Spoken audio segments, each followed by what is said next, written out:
The Complete Works of William Shakespeare by William Shakespeare. Act 3. Scene I. A heath. A storm with thunder and lightning. Enter Kent and a gentleman, severally. Kent. Who's there, besides foul weather? Gentleman. One-minded like the weather, most unquietly. Kent. I know you. Where's the king? Gentleman. Contending with the fretful elements, bids the wind blow the earth into the sea, or swell the curled waters above the main, that things might change or cease. Tears his white hair, which the impetuous blasts with eyeless rage catch in their fury and make nothing of, strives in his little world of man to outscorn the to and fro conflicting wind and rain. This night, wherein the cub-drawn bear would couch, the lion and the belly-pinched wolf keep their fur dry, unbonneted he runs, and bids what will take all. Kent. But who is with him? Gentleman. None but the fool, who labors to outjust his heart-struck injuries. Kent. Sir, I do know you, and dare, upon the warrant of my note, commend a dear thing to you. There is division, although as yet the face of it be covered with mutual cunning, twixt Albany and Cornwall, who have, as who have not, that their great stars throned and set high, servants, who seem no less, which are to France the spies and speculations intelligent of our state. What hath been seen, either in snuffs and packings of the dukes, or the hard reign which both of them have borne against the old kind king, or something deeper, whereof, perchance, these are but furnishings, but true it is, from France there comes a power into this scattered kingdom, who already, wise in our negligence, have secret feet in some of our best ports, and are at point to show their open banner. Now to you, if on my credit you dare build so far to make your speed to Dover, you shall find some that will thank you, making just report of how unnatural and bemadding sorrow the king hath caused to plain. I am a gentleman of blood and breeding, and from some knowledge and assurance offer this office to you. Gentlemen. I will talk further with you. Kent. No, do not. For confirmation that I am much more than my outwall, open this purse, and take what it contains.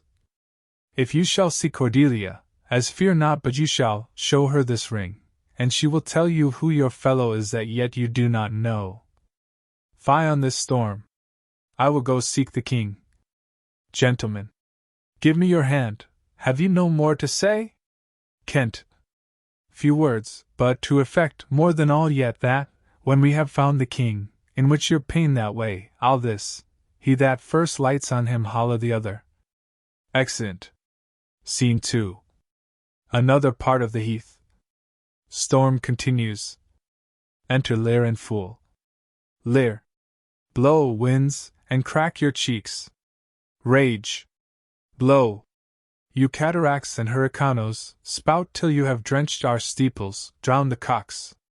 You so furious and thought-executing fires, vaunt couriers to oak-cleaving thunderbolts, singe my white head. And now, all shaking thunder, strike flat the thick rotundity o' the world. Crack nature's moulds, all Germans spill at once, that make ingrateful man. Fool. O nuncle, court holy water in a dry house is better than this rain water out o' door. Good nuncle in, and ask thy daughter's blessing, here's a night pities either wise men nor fools. Lear. Rumble thy bellyful. Spit fire. Spout rain. Nor rain, wind, thunder, fire are my daughters.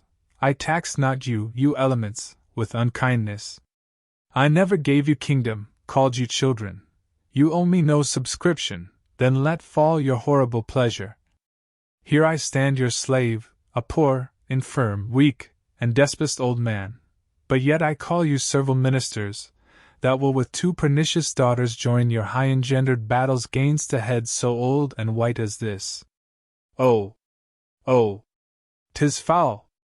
Fool! He that has a house to put's head in has a good headpiece.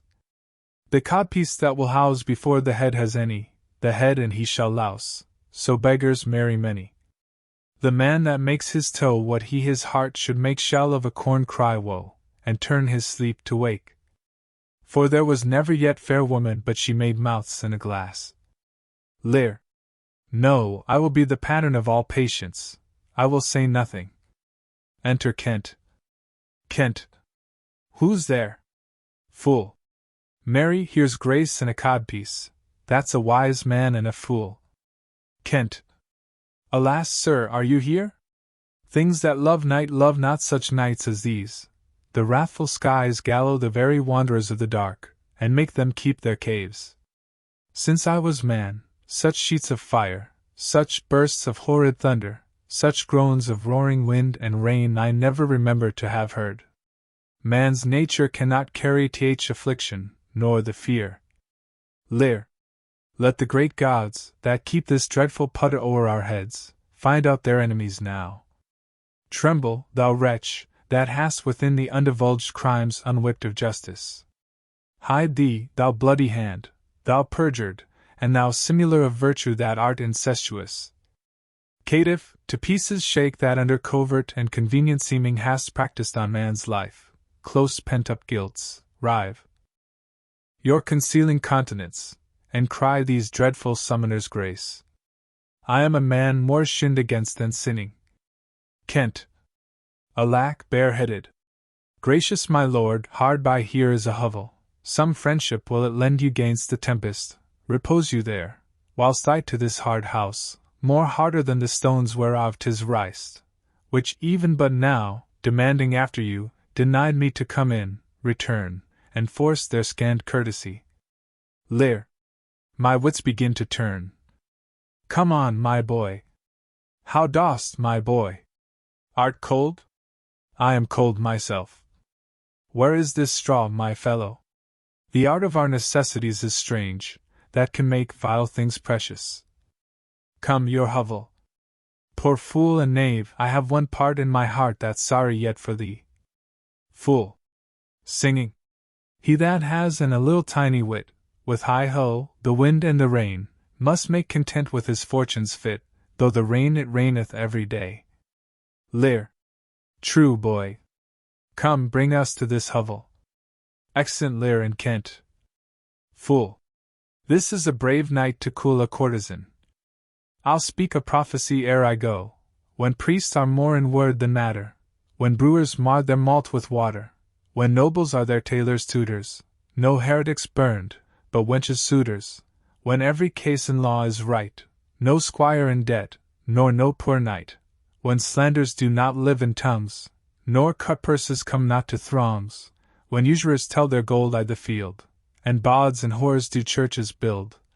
Then shall the realm of Albion come to great confusion, then comes the time, who lives to see't, that going shall be used with feet. This prophecy Merlin shall make, for I live before his time. Exit. Scene 3. A room in Gloucester's castle. Enter Gloucester and Edmund. Gloucester. Alack, alack, Edmund, I like not this unnatural dealing.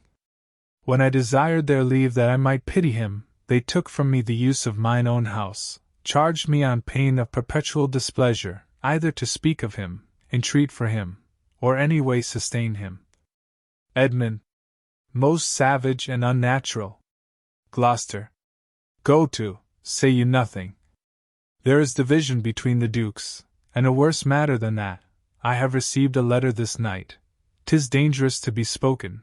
I have locked the letter in my closet. These injuries the king now bears will be revenged home. There's part of a power already footed. We must incline to the king. I will look him, and privily relieve him. Go you and maintain talk with the duke, that my charity be not of him perceived. If he ask for me, I am ill, and gone to bed. If I die for it, as no less is threatened me, the king my old master must be relieved. There is some strange thing toward Edmund, pray you be careful. Exit. Edmund. This courtesy, forbid thee, shall the duke instantly know, and of that letter too. This seems a fair deserving, and must draw me that which my father loses, no less than all, the younger rises when the old doth fall. Exit. Scene 4. A part of the heath with a hovel. Storm continues. Enter Lear, Kent and Fool. Kent. Here is the place, my lord. Good my lord, enter. The tyranny of the open night's too rough for nature to endure. Lear. Let me alone. Kent. Good my lord, enter here. Lear. Wilt break my heart? Kent. I had rather break mine own. Good my lord, enter. Lear. Thou think'st 'tis much that this contentious storm invades us to the skin, so 'tis to thee, but where the greater malady is fixed, the lesser is scarce felt. Thou dost he shun a bear, but if thy flight lay toward the raging sea, thou dost he meet the bear I the mouth. When the mind's free, the body's delicate, the tempest in my mind doth from my senses take all feeling else save what beats there. Filial ingratitude. Is it not as this mouth should tear this hand for lifting food tit? But I will punish home. No, I will weep no more. In such a night to shut me out. Pour on, I will endure, in such a night as this. O Regan, Goneril! Your old kind father, whose frank heart gave all, oh, that way madness lies. Let me shun that, no more of that. Kent. Good my lord, enter here. Lear. Prithee go in thyself, seek thine own ease. This tempest will not give me leave to ponder on things would hurt me more. But I'll go in. To the fool. In, boy, go first. You houseless poverty, nay, get thee in. I'll pray, and then I'll sleep. Fool goes in. Poor naked wretches, wheresoe'er you are, that bide the pelting of this pitiless storm, how shall your houseless heads and unfed sides, your looped and windowed raggedness, defend you from seasons such as these? Oh, I have ta'en too little care of this. Take physic, pomp, expose thyself to feel what wretches feel, that thou mayst shake the superflux to them and show the heavens more just. Edgar. Within. Fathom and half, fathom and half. Poor Tom. The fool runs out from the hovel. Fool. Come not in here, nuncle, here's a spirit. Help me, help me. Kent. Give me thy hand. Who's there? Fool. A spirit, he says his name's poor Tom. Kent. What art thou that dost grumble there? I the straw? Come forth. Enter Edgar, disguised as a man. Edgar. Away! The foul fiend follows me. Through the sharp hawthorn blows the cold wind. Hum! Go to thy cold bed, and warm thee. Lear. Didst thou give all to thy 2 daughters? And art thou come to this? Edgar. Who gives anything to poor Tom? Whom the foul fiend hath led through fire and through flame, through ford and whirlpool, o'er bog and quagmire, that hath laid knives under his pillow and halters in his pew, set ratsbane by his porridge, made him proud of heart, to ride on a bay-trotting horse over 4-inch bridges, to course his own shadow for a traitor. Bless thy 5 wits. Tom's a-cold. Oh, do-de. Bless thee from whirlwinds, star-blasting, and taking. Do poor Tom some charity, whom the foul fiend vexes. There could I have him now, and there again, and there. Storm continues. Lear. What, have his daughters brought him to this pass? Couldst thou save nothing? Didst thou give them all? Fool. Nay, he reserved a blanket, else we had been all shamed. Lear. Now all the plagues that in the pendulous air hang faded o'er men's faults light on thy daughters. Kent. He hath no daughters, sir. Lear. Death, traitor. Nothing could have subdued nature to such aloneness but his unkind daughters. Is it the fashion that discarded fathers should have thus little mercy on their flesh? Judicious punishment. 'Twas this flesh begot those pelican daughters. Edgar. Pillicock sat on Pillicock Hill, alo, lulu. Fool. This cold night will turn us all to fools and madmen. Edgar. Take heed, oth foul fiend, obey thy parents, keep thy word justly, swear not, commit not with man's sworn spouse, set not thy sweetheart on proud array. Tom's a-cold. Lear. What hast thou been? Edgar. A serving man, proud in heart and mind, that curled my hair, wore gloves in my cap, served the lust of my mistress' heart, and did the act of darkness with her, swore as many oaths as I spake words, and broke them in the sweet face of heaven.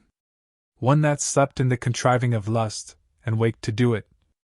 Wine loved I deeply, dice dearly, and in woman outparamored the Turk. False of heart, light of ear, bloody of hand, hog and sloth, fox in stealth, wolf in greediness, dog in madness, lion in prey. Let not the creaking of shoes nor the rustling of silks betray thy poor heart to woman. Keep thy foot out of brothels, thy hand out of plackets, thy pen from lender's book, and defy the foul fiend. Still through the hawthorn blows the cold wind, says some mun nani. Dolphin my boy sessa. Let him trot by. Storm still continues. Lear. Why, thou wert better in thy grave than to answer with thy uncovered body this extremity of the skies. Is man no more than this? Consider him well. Thou owest the worm no silk, the beast no hide, the sheep no wool, the cat no perfume. Ha! Here's 3 ons are sophisticated.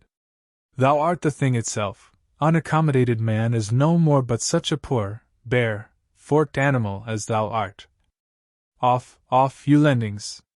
Come, unbutton here. Tears off his clothes. Fool. Pry thee, nuncle, be contented, 'tis a naughty night to swim in. Now a little fire in a wild field were like an old lecher's heart, a small spark, all the rest on's body cold. Look, here comes a walking fire. Edgar. This is the foul fiend Flibbertigibbet. He begins at curfew, and walks till the first cock. He gives the web and the pin, squints the eye, and makes the hare lip, mildews the white wheat, and hurts the poor creature of earth. Swithold-footed thrice the old, he met the nightmare, and her ninefold, bid her alight and her troth plight, and Arointhe, which, Arointhe. Kent. How fares your grace? Enter Gloucester with a torch. Lear. What's he? Kent. Who's there? What is you seek? Gloucester. What are you there? Your names? Edgar. Poor Tom, that eats the swimming frog, the toad, the tadpole, the walnut, and the water, that in the fury of his heart, when the foul fiend rages, eats cow-dung for sallets, swallows the old rat and the ditch dog, drinks the green mantle of the standing pool, who is whipped from tithing to tithing, and stocked, punished, and imprisoned, who hath had 3 suits to his back, 6 shirts to his body, horse to ride, and weapon to wear. But mice and rats and such small deer have been Tom's food for 7 long year. Beware my follower. Peace, Smulkin, peace, thou fiend. Gloucester. What, hath your grace no better company? Edgar. The Prince of Darkness is a gentleman, Modo he's called, and Mahu. Gloucester. Our flesh and blood, my lord, is grown so vile that it doth hate what gets it. Edgar. Poor Tom's a cold. Gloucester. Go in with me. My duty cannot suffer Toby and all your daughter's hard commands, though their injunction be to bar my doors, and let this tyrannous night take hold upon you, yet have I ventured to come seek you out, and bring you where both fire and food is ready. Lear. First let me talk with this philosopher. What is tea? He cause of thunder? Kent. Good my lord, take his offer, go into the house. Lear. I'll talk a word with this same learned Theban. What is your study? Edgar.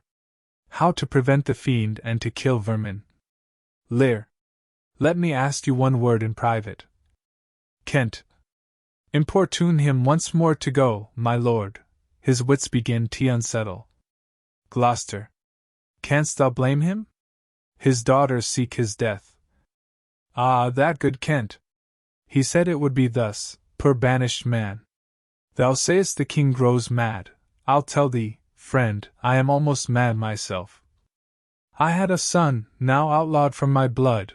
He sought my life but lately, very late. I loved him, friend, no father his son dearer. True to tell thee, storm continues. The grief hath crazed my wits. What a night's this! I do beseech your grace. Lear. Oh, cry you mercy, sir. Noble philosopher, your company. Edgar. Tom's a cold. Gloucester. In, fellow, there, into the hovel, keep thee warm. Lear. Come, let's in all. Kent. This way, my lord. Lear. With him. I will keep still with my philosopher. Kent. Good my lord, soothe him, let him take the fellow. Gloucester. Take him you on. Kent. Sirrah, come on, go along with us. Lear. Come, good Athenian. Gloucester. No words, hush. Edgar. Childe Roland to the dark tower came, his word was still fi, faw, and fum, I smelled the blood of a British man. Exeunt. Scene V. A room in Gloucester's castle. Enter Cornwall and Edmund. Cornwall. I will have my revenge ere I depart his house. Edmund. How, my lord, I may be censured, that nature thus gives way to loyalty, something fears me to think of. Cornwall. I now perceive it was not altogether your brother's evil disposition made him seek his death, but a provoking merit, set a work by a reprovable badness in himself. Edmund. How malicious is my fortune, that I must repent to be just. This is the letter he spoke of, which approves him an intelligent party to the advantages of France. O heavens! That this treason were not, or not I the detector. Cornwall. Go with me to the Duchess. Edmund. If the matter of this paper be certain, you have mighty business in hand. Cornwall. True or false, it hath made the Earl of Gloucester. Seek out where thy father is, that he may be ready for our apprehension. Edmund. Aside. If I find him comforting the king, it will stuff his suspicion more fully. I will persevere in my course of loyalty, though the conflict be sore between that and my blood. Cornwall. I will lay trust upon thee, and thou shalt find a dearer father in my love. Exeunt. Scene 6. A chamber in a farmhouse adjoining the castle. Enter Gloucester, Lear, Kent, Fool, and Edgar. Gloucester. Here is better than the open air, take it thankfully. I will piece out the comfort with what addition I can, I will not be long from you. Kent. All the power of his wits have given way to his impatience. The gods reward your kindness. Exit Gloucester. Edgar. Frateretto calls me, and tells me Nero is an angler in the lake of darkness. Pray, innocent, and beware the foul fiend. Fool. Pry thee, nuncle, tell me whether a man be a gentleman or a yeoman. Lear. A king, a king! Fool. No, he's a yeoman that has a gentleman to his son, for he's a mad yeoman that sees his son a gentleman before him.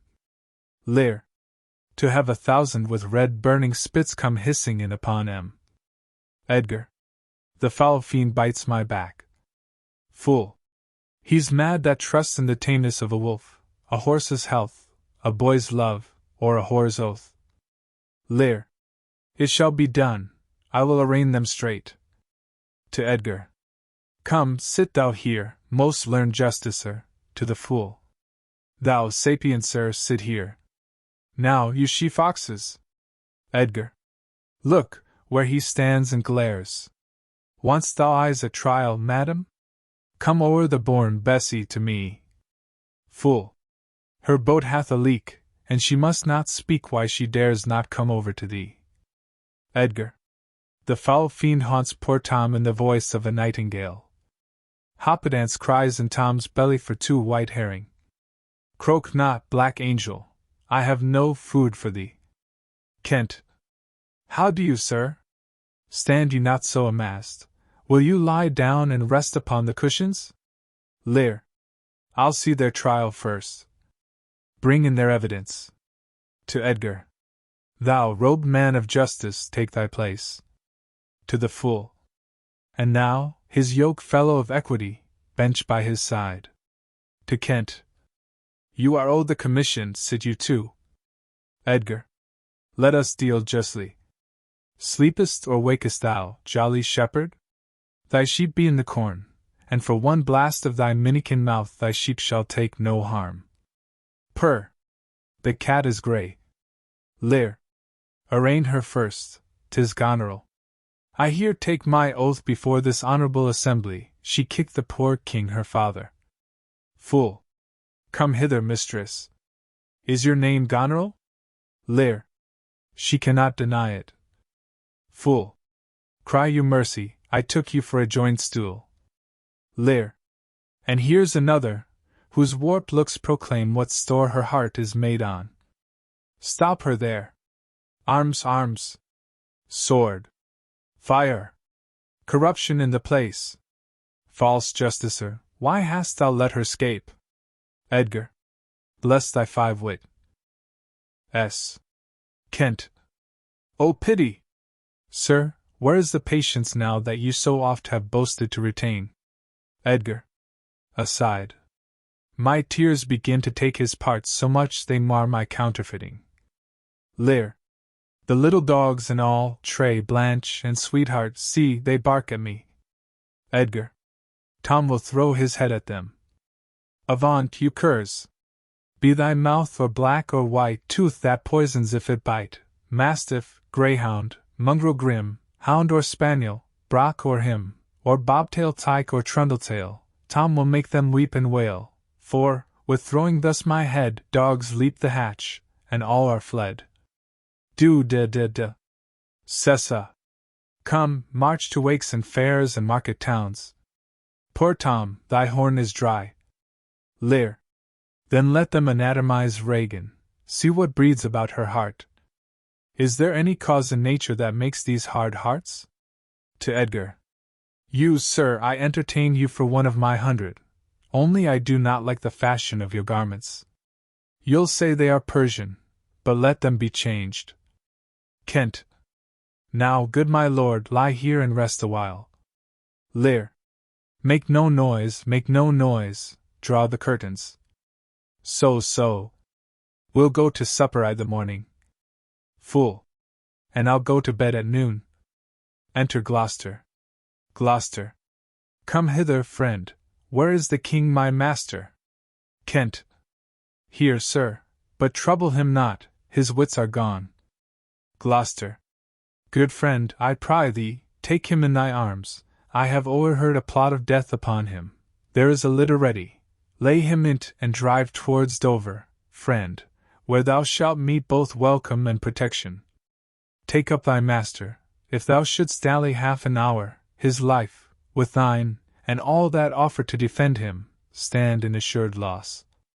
Take up, and follow me, that will to some provision give thee quick conduct. Kent. Oppressed nature sleeps. This rest might yet have balmed thy broken sinews, which, if convenience will not allow, stand in hard cure. Come, help to bear thy master, to the fool. Thou must not stay behind. Gloucester. Come, away! Accent Kent, Gloucester, and the fool bearing off Lear. Edgar. When we are better see bearing our woes, we scarcely think our miseries our foes. Who alone suffers most I' the mind, leaving free things and happy shows behind. But then the mind much sufferance doth o'erskip when grief hath mates, and bearing fellowship. How light and portable my pain seems now, when that which makes me bend makes the king bow, he child as I fathered. Tom, away! Mark the high noises, and thyself bewray, when false opinion, whose wrong thoughts defile thee, in thy just proof repeals and reconciles thee. What will hap more tonight, safe 'scape the king? Lurk. Exit. Scene 7. A room in Gloucester's castle. Enter Cornwall, Regan, Goneril, Edmund, and servants. Cornwall. Post speedily to my lord your husband, show him this letter. The army of France has landed. Seek out the traitor Gloucester. Exeunt some of the servants. Regan. Hang him instantly. Goneril. Pluck out his eyes. Cornwall. Leave him to my displeasure. Edmund, keep you our sister company. The revenges we are bound to take upon your traitorous father are not fit for your beholding. Advise the Duke where you are going, to a most festinate preparation, we are bound to the like. Our post shall be swift and intelligent betwixt us. Farewell, dear sister, farewell, my lord of Gloucester.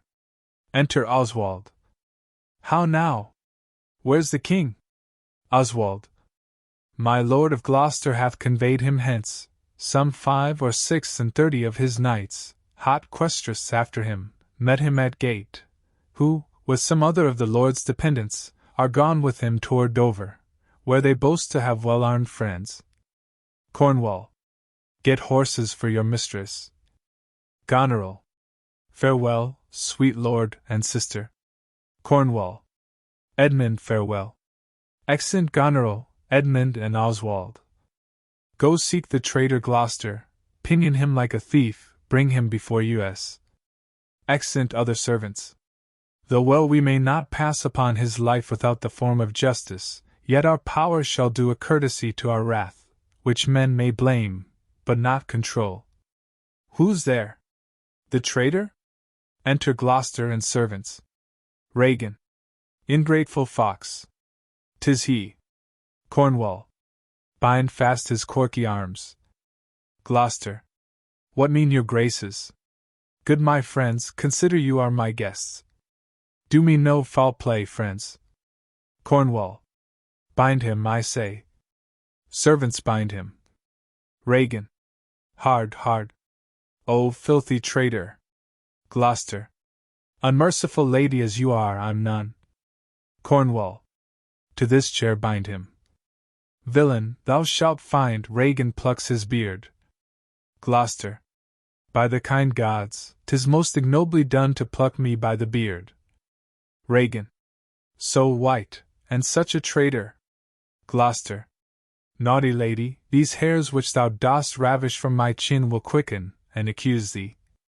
I am your host, with robbers' hands my hospitable favors you should not ruffle thus. What will you do? Cornwall. Come, sir, what letters had you late from France? Regan. Be simple answered, for we know the truth. Cornwall. And what confederacy have you with the T? Raiders, late-footed in the kingdom? Regan. To whose hands have you sent the lunatic king? Speak. Gloucester. I have a letter guessingly set down, which came from one that's of a neutral heart, and not from one opposed. Cornwall. Cunning. Regan. And false. Cornwall. Where hast thou sent the king? Gloucester. To Dover. Regan. Wherefore to Dover? Wast thou not charged at peril, Cornwall? Wherefore to Dover? Let him first answer that. Gloucester. I am tied to the stake, and I must stand the course. Regan. Wherefore to Dover, sir? Gloucester. Because I would not see thy cruel nails pluck out his poor old eyes, nor thy fierce sister in his anointed flesh stick boorish fangs. The sea, with such a storm as his bare head and hell-black night endured, would have buoyed up, and quenched the stelled fires, yet, poor old heart, he hoped the heavens to rain. If wolves had at thy gate howled that stern time, thou shouldst have said, Good porter, turn the key. All cruel else subscribed, but I shall see the winged vengeance overtake such children. Cornwall. Seat shalt thou never. Fellows, hold the chair. Upon these eyes of thine I'll set my foot. Gloucester is held down in his chair, while Cornwall plucks out one of his eyes and sets his foot on it. Gloucester. He that will think to live till he be old, give me some help. O cruel! O you gods! Regan. One side will mock another, the other too. Cornwall. If you see vengeance first, servant. Hold your hand, my lord, I have served you ever since I was a child, but better service have I never done you than now to bid you hold. Regan. How now, you dog? First servant. If you did wear a beard upon your chin, I'd shake it on this quarrel. What do you mean? Cornwall. My villain? Draws, and runs at him. First servant. Nay, then, come on, and take the chance of anger. Draws. They fight. Cornwall is wounded. Regan. To another servant. Give me thy sword. A peasant stand up thus? Snatches a sword, comes behind, and stabs him. First servant. Oh, I am slain. My lord, you have one eye left to see some mischief on him. Oh. Dies. Cornwall. Lest it see more, prevent it. Out, vile jelly. Where is thy lustre now? Tears out Gloucester's other eye and throws it on the ground. Gloucester. All dark and comfortless. Where's my son Edmund? Edmund, enkindle all the sparks of nature to quit this horrid act. Regan. Out, treacherous villain! Thou call'st on him that hates thee. It was he that made the overture of thy treasons to us, who is too good to pity thee. Gloucester. O my follies!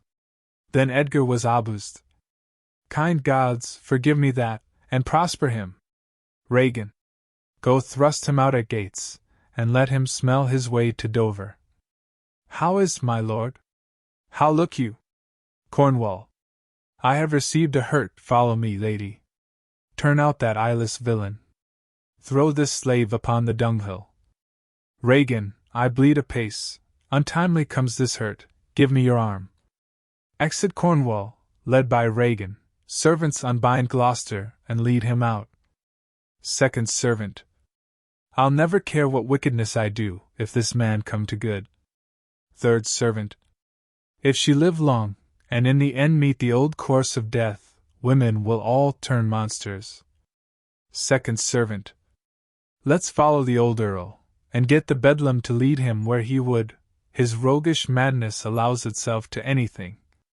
Third servant. Go thou, I'll fetch some flax and whites of eggs to apply to his bleeding face.